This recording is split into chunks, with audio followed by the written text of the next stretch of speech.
Day off ko ngayon kaya hindi ako pumasok.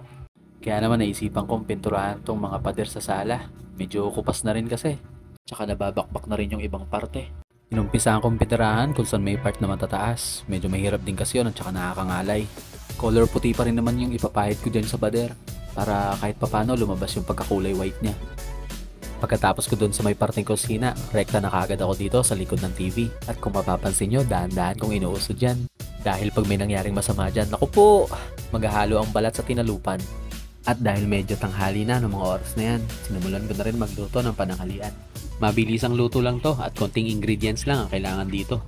Isang katamtamang laki ng carrots tapos iniwa ko lang siya ng pagganyan. At kalahating repolyo, yung maliit lang, okay na. Isa to sa paboritong ulam ng anak ko kaya madalas hindi ko to niluluto. At bukod sa carrots at repolyo, maglalagay nga rin pala ako dito ng 2 pirasong itlog at konting giniling na baboy. At syempre gagamit tayo ng bawang at sibuyas. Panggisa natin, automatic yan. Tapos hiniwa ko lang na maliliit.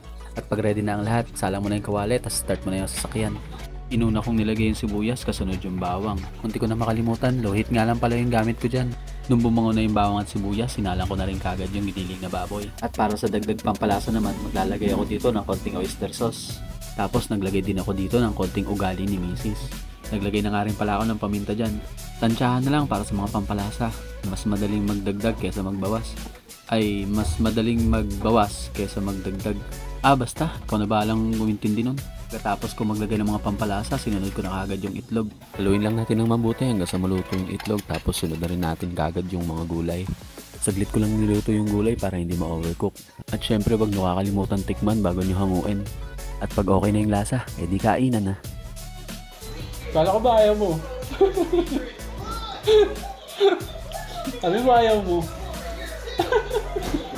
Huwag mo lang gano'n. At pagkatapos namin kumain, konti pahinga lang tapos direkta na kagad sa trabaho. Patulong na rin pala ako sa anak ko dyan para mabilis yung gaba namin. Bale 2 days nga pala bago ko natapos yung pagpipintura ko sa sala. Medyo marami rin kasing gamit na inuusod kaya natagalan. Nandito na ako sa huling part ng pader para sa araw na to. Kaya kung umabot ka hanggang dito, maraming salamat sa pagsubaybay. Hanggang sa susunod na video ulit. Paalam!